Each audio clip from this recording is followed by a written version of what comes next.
ये video mister black Hitler का part 2 है। जी हाँ, वही ब्लैक हिटलर जिसके और भी बहुत सारे निकनेम हैं, जैसे युगांडा का कसाई, अफ्रीका का कसाई, कंपाला का कसाई इत्यादि। और इस आदमी को कसाई इसलिए कहा जाता था क्योंकि ये एक आदमखोर आदमी था जो इंसानों का मांस खाता था। अब इसका नाम तो ईदी अमीन है, लेकिन इसके कारनामे एडोल्फ हिटलर से भी कहीं गुना ज्यादा खतरनाक थे, इसीलिए इसको ब्लैक हिटलर के नाम से भी जाना जाता था। अब ईदी अमीन के कारनामों की कोई कमी नहीं है, मैं जितना बताते जाऊंगा उतना ही कम पड़ते जाएगा। इसके लिए इसके आधे कारनामों को हमने कवर किया है पार्ट 1 में, और ये है इस टॉपिक का पार्ट 2। सो अगर आपने पार्ट 1 नहीं देखा है तो फटाफट से जाइए और पार्ट 1 देखिए और फिर पार्ट 2 देखिए, ताकि आपको पूरा स्टोरी समझ में आएगा। और अगर आप पार्ट 1 देख चुके हो तो मैं आशा करता हूं कि आप पार्ट 2 को जानने के लिए बहुत ही ज्यादा एक्साइटेड होंगे। अब ये सारी कहानी है युगांडा की, और 1971 तक युगांडा में ईदी अमीन का राज आ चुका था। अब 1971 से ही हम कंटिन्यू करेंगे, लेकिन कंटिन्यू करने से पहले मैं आप सभी को बताना चाहता हूं कि इस वीडियो में इतना डिले इसलिए हुआ क्योंकि मेरे कजन की शादी थी और मेरे एग्जाम भी थे।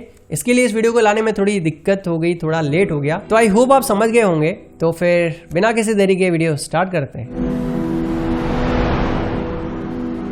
अब जब मिल्टन ओबोटे युगांडा से बाहर गए थे मीटिंग के लिए, तब उनकी गैर हाजिरी में ईदी अमीन ने युगांडा पर कब्जा कर लिया था और खुद को राष्ट्रपति घोषित कर दिया था। और राष्ट्रपति बनने के तुरंत बाद ही उसने मिल्टन ओबोटे के घर को पूरा सील करा दिया था और ओबोटे की एंट्री बंद कर दी थी। युगांडा में एयरपोर्ट भी सील करा दिया था ताकि मिल्टन ओबोटे की किसी भी हालत में एंट्री हो ही ना सके वापस। अब इसने दूसरा काम ये किया कि गवर्नमेंट हाउस का नाम चेंज करके द कमांड पोस्ट रख दिया, और उसने वहां की खुफिया एजेंसी जनरल सर्विस यूनाइट को भंग करके उसकी जगह पे स्टेट रिसर्च ब्यूरो को स्टार्ट किया, यानी कि एसआरबी को स्टार्ट किया, शॉर्ट फॉर्म। अब इस एसआरबी के हेडक्वार्टर को, जो कि कंपाला में स्थित था, तो इस कंपाला में स्थित हेडक्वार्टर्स को नेक्स्ट कुछ सालों के लिए वहां पर लोगों को टॉर्चर करने का काम किया गया। बहुत ही गंदी तरीके से वहां पर प्रताड़ित किया जाता था लोगों को, और मौत के घाट भी उतारा जाता था। और इस एसआरबी हेडक्वार्टर के कमरे काफी बड़े बड़े और काफी डरावने थे, जहां पर एक जरा सी भी हवा आने की भी जगह नहीं थी, और वहां पर लोग तड़प तड़प कर अपना दम तोड़ देते थे। और अगर उन कमरों से कोई भागने की भी कोशिश करता तो भाग नहीं पाता था और वहीं पे मर जाता था, क्योंकि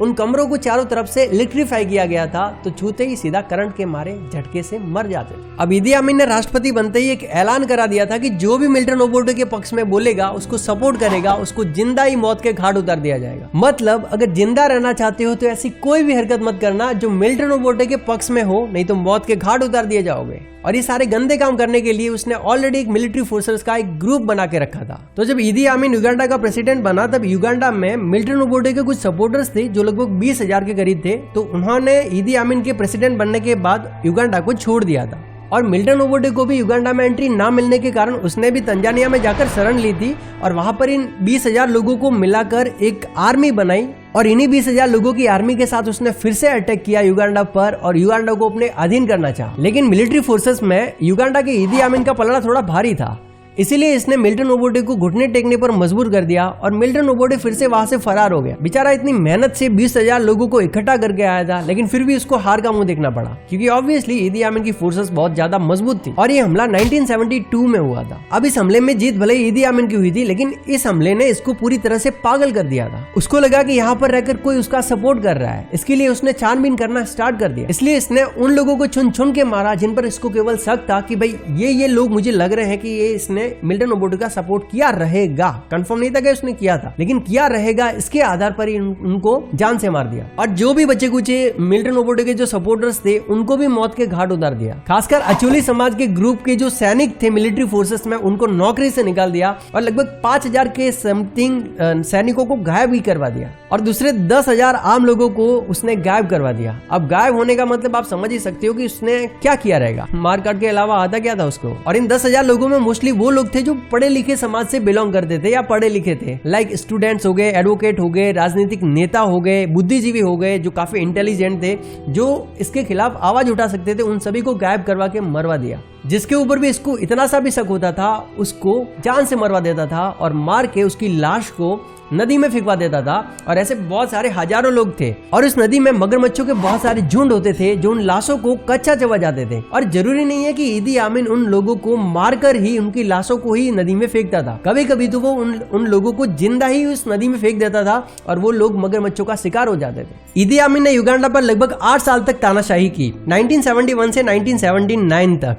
अब इस बीच उसने लाखों लोगों को मार डाला। अब एकदम से एक्यूरेट आंकड़े तो किसी को पता नहीं है कि एग्जैक्ट कितने लोगों का मर्डर किया गया था या फिर तड़पा तड़पा कर मारा गया था, लेकिन कुछ स्टेटमेंट के हिसाब से ये कहा गया कि 1 लाख से लगभग 5 लाख के बीच में लोगों को मारा गया था। और लोगों को तड़पा तड़पा कर मारने का इसका तरीका थोड़ा सा अलग था। जैसे कि हमने पिछली वीडियो में भी बात की थी कि एक बार इसने 5000 अपाइज लोगों को मगरमच्छों के झुंड के बीच में फेंक दिया था ताकि वो उनको कच्चा चबा जाए। और बस इतना ही नहीं, वो लाशों के साथ रात रात भर जागकर बातें करता, उनके साथ वक्त बिताता एंड एंड में उनके साथ ही सो जाता था एंड उनके अंगों को काट काट कर खा जाता था, जैसे कि होठ हो गए, गाल हो गए एंड और भी बहुत कुछ। जी हाँ, जैसे कि मैंने पिछली वीडियो में भी बताया था कि ये आदमी एक आदमखोर आदमी था और इसने ये कंफर्म भी किया था, इसने बहुत बार ये एग्री भी किया था कि वो इंसानों का मांस खाता है और ये कहता था कि इंसानों का मीट होता है वो थोड़ा सा सॉल्टी होता है। लो बताओ, अब इन भाई साहब को इसमें भी स्वाद आ रहा था, इसीलिए तो बोलता हूँ कि ये आदमी राक्षस ही था, राक्षस जैसा नहीं था, राक्षस ही था। क्योंकि आज तक मैंने मेरी जिंदगी में जितनी गाजर मूली को नहीं काटा रहेगा उससे कहीं गुना ज्यादा, 1000 गुना ज्यादा इन भाई साहब ने लोगों को काटा था। सोचने वाली बात तो है। अब 4 अगस्त 1972 को ईदी आमीन एक अनाउंसमेंट करता है जो कि युगांडा के लिए बहुत ही ज्यादा बुरा साबित हुआ, क्योंकि ये अनाउंसमेंट लिटरली युगांडा की इकोनॉमी को पूरी तरीके से बर्बाद कर देने वाला था। अब इस अनाउंसमेंट में ईदी आमीन का ये कहना था कि रात को जब मैं सो रहा था तब मेरे सपने में अल्लाह आए और अल्लाह ने मुझसे कहा कि ये जो युगांडा देश है वो केवल युगांडा वासियों के लिए ही है, इसमें कोई दूसरा आके नहीं रह सकता, दूसरे देश से आए हुए लोगों को यहाँ पर रहने का कोई अधिकार नहीं है। अब पता नहीं उसको हकीकत में ऐसा सपना आया था या फिर वो मनगढ़ंत कहानियां बना रहा था, लेकिन उसने अनाउंसमेंट कर दिया आउट ऑफ कंट्री के लोग हैं उनके लिए फॉरेनर हो गए, तो एशिया के जो लोग हैं या फिर जो भी बाहर के लोग हैं सारे बिजनेस, प्रॉपर्टी, घर वगैरह सब कुछ छोड़कर उनको केवल 90 डेज के अंदर हमेशा हमेशा के लिए यहाँ से छोड़कर जाना होगा। और ये ईदी आमीन की तरफ से कोई प्यार भरा संदेश नहीं था, ये एकदम खुली वार्निंग थी। अब आप ही सोचो कि ये इतना क्रूर आदमी था, अगर वो लोग वहां से नहीं जाते तो वो उनके साथ क्या करता। तो उसने लगभग 60,000 एशियन लोगों को वहां से सब कुछ छोड़ छाड़ कर जाने को कहा। अब उन 60,000 एशियन लोगों में से लगभग 30,000 के करीब लोग ब्रिटेन में चले गए एंड बाकी के जो लोग थे वो दक्षिण Africa, Australia, Canada, Sweden, Bharat, Pakistan, Tanzania में चले गए। अब जो लोग 90 डेज के अंदर युगांडा को छोड़कर नहीं गए उनके साथ बहुत ही ज्यादा खतरनाक व्यवहार किया, उनको बंदी बना लिया गया और उनको मार काट दिया। अब उन एशियन लोगों की जो भी प्रॉपर्टी, व्यवसाय, बड़े बड़े बिजनेस, फैक्ट्री वगैरह जो भी थी वो ईदी आमीन ने हड़प ली थी और उनको सौंप दी थी। उनके जो सपोर्टर्स थे ईदी आमीन के जो पक्ष में थे, उनके टीम मेंबर्स थे, उनको सौंप दी थी। अब ये चीज तो आपको भी पता होगा कि बिजनेस चलाना कोई हलवा थोड़ी है भाई, तो बस ये सारी चीजें उनके साथ भी हुई, वो अच्छे से बिजनेस को संभाल नहीं पाए और वो सारे बिजनेस क्लोज हो गए। अब युगांडा की 90% जो इकोनॉमी थी वो पूरी एशियन लोगों पर ही डिपेंड थी, क्योंकि युगांडा में 90% ऑफ टैक्स एशियन लोगों के बिजनेस से ही जाता था। अब जैसा कि एशियन लोग और उनके बिजनेस ही नहीं रहे तो फिर युगांडा की इकोनॉमी की वाट तो लगनी है, और वैसा ही हुआ, इकोनॉमी पूरी तरीके से बर्बाद हो गई और लोग रोड पे आ गए। और इस काले हिटलर के बेरहमी के कारनामे यहाँ पे भी खत्म नहीं होते हैं, क्योंकि इसने यमनी हदरामी अरब ग्रुप के 500 व्यापारियों को जान से मार दिया था। अब 1975 में युगांडा के काफी पुराने फाइनेंस मिनिस्टर जो कि मिल्टन ओबोटे के टाइम पे भी काम कर चुके थे, उनका नाम था इमैनुएल ब्लायो वाकविया, तो उन्होंने भी दल बदल कर दिया, मतलब उनकी पार्टी छोड़कर वो फिर देश को ही छोड़कर लंदन में बस गए, क्योंकि उनको भी ईदी आमीन के ये कारनामे सारे पसंद नहीं आ रहे थे। धीरे धीरे सबके दिल में ईदी आमीन के लिए नफरत पैदा होती जा रही थी। अब जब ये भाई साहब चले गए तो 1977 में युगांडा के हेल्थ मिनिस्टर हेनरी क्यूम्बा ब्रिटेन में जाकर बस गए और ब्रिटेन में जाकर उन्होंने एक बुक लिखी और पब्लिश की और उस बुक का नाम था, और वो पूरी की पूरी किताब ईदी आमीन के खून से रंगे कारनामों से भरी थी। अब जब वो किताब पब्लिश हुई थी तब लोगों को ईदी आमीन के इन क्रूर कारनामों के बारे में पता लगना स्टार्ट हो गया था। अब 1977 से पहले 25 जून 1976 को युगांडा का जो रक्षा परिषद था उसने ईदी आमीन को पूरे लाइफ टाइम के लिए वहां का प्रेसिडेंट घोषित कर दिया, इनके बाद कोई आ ही नहीं सकता। अब 1977 में जनरल मुस्तफा अदरिसी को युगांडा का उपराष्ट्रपति बनाया गया। अब ईदी आमीन एंड अदरिसी के जो वफादार सैनिक एंड जो सपोर्टर्स थे उनके बीच में सुडानी सैनिक अधिकारी थे जो जिनके पास बहुत ही ज्यादा हाई पावर थी। अब ऐसे में ईदी आमीन एंड अदरिसी के जो सपोर्टर्स थे जो उनके पक्ष में थे उन लोगों ने सुडानी सैनिकों को एंड सुडानी अधिकारियों को वहां से हटाने का प्रयास करना स्टार्ट कर दिया और सेना में ये वाद विवाद बढ़ते ही जा रहे थे। एंड जून 1977 में तो इतने बड़े बड़े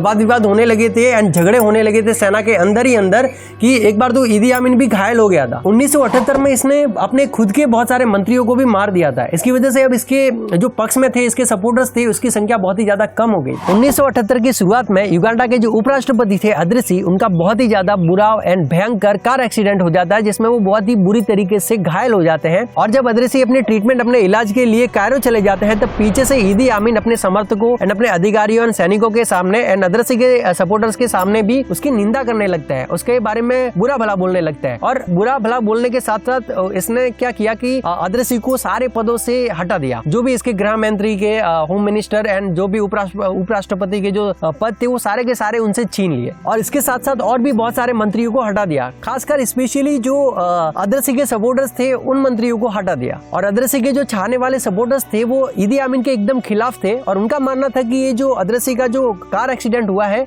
वो हुआ नहीं है, वो करवा गया है, एक तरीके से हमला किया गया उनके ऊपर ईदी आमीन के द्वारा। कुल मिलाकर कहूं तो ये सारी एक सोची समझी साजिश थी। अब नवंबर 1978 को अद्रिसी के वफादार सैनिकों ने विद्रोह कर दिया। अब इस विद्रोह की वजह से ईदी आमीन के लिए इन सैनिकों को कंट्रोल कर पाना बहुत ही ज्यादा मुश्किल हो रहा था। इसकी वजह से इसने तंजानिया के साथ युद्ध छेड़ दिया। अब इस बार तंजानिया ने युगांडा को मैदान में टिकने भी नहीं दिया, क्योंकि इनकी सैनिकों की आपसी फूट थी। इस वजह से युगांडा की फोर्सेस बहुत ही ज्यादा कमजोर हो गई थी। अब जनवरी 1979 में तंजानिया के सैनिकों ने युगांडा के कंपाला पर पूरी तरीके से कब्जा कर लिया। अब युगांडा की हार होते देखकर ईदी आमीन हेलीकॉप्टर पकड़कर युगांडा से फरार होकर सीधा लीबिया पहुंच गया। अब लीबिया पहुंचकर वो वहां पर 1980 तक रहा। अब 1980 के बाद वो सऊदी अरब में जाकर बस जाता है, लेकिन एक बार फिर से वो जनवरी 1989 में सऊदी अरब की गवर्नमेंट को बिना इन्फॉर्म किए वो वहां से भाग जाता है युगांडा पर हमला करने के लिए और युगांडा को अपने अधीन करने के लिए। लेकिन वो ऐसा कर नहीं पाता है, क्योंकि वो एयरपोर्ट पर जाते ही सीधा पकड़ा जाता है ज़ायरन गवर्नमेंट के द्वारा। अब ज़ायरन के एयरपोर्ट पर पकड़े जाने के बाद अब ऐसे में सऊदी अरब की गवर्नमेंट भी उसको वापस लेने से इनकार कर रही थी, क्योंकि उसने वहां का रूल्स तोड़ा था। सऊदी अरब की गवर्नमेंट को बिना इन्फॉर्म किए वो वहां से फरार हो गया था, इसलिए। अब ऐसे में ज़ायरन गवर्नमेंट ने ईदी आमीन को सेनेगल भेज दिया। अब वो सेनेगल में कुछ समय तक रहा और उसके बाद मोरक्को के राजा हसन के बहुत ज्यादा रिक्वेस्ट करने पर सऊदी अरब की गवर्नमेंट ने उसको वापस से सऊदी अरब में ले लिया, लेकिन बहुत सारी शर्तों पर कि वो किसी भी तरह के पॉलिटिकल मैटर में नहीं पड़ेगा और कोई भी रूल्स नहीं तोड़ेगा और यहीं पे रहेगा पूरी जिंदगी तक। अब जैसा कि हर किसी की लाइफ में उसकी लाइफ का अंतिम दिन आता है, वैसे ही इस ब्लैक हिटलर यानी कि ईदी आमीन का भी अंतिम दिन निकट आ चुका था। तो फाइनली 16 अगस्त 2003 को उसकी डेथ हो जाती है। दोस्तों, मैं तो सोचता हूँ कि ये पैदा होते ही मर गया होता तो इतने सारे लोग तो नहीं मरते। खैर, जो भी हो, आखिरकार इस राक्षस का भी अंत हो गया। तो आई होप कि आपको ये वीडियो अच्छा लगा होगा, एंड सच में अच्छा लगा हो तो भाई लाइक, शेयर एंड सब्सक्राइब करने में जरा सी भी कंजूसी ना करें भाई। तो अब मैं मिलता हूँ आपसे अगली वीडियो में, तब तक के लिए टेक केयर, राधे राधे।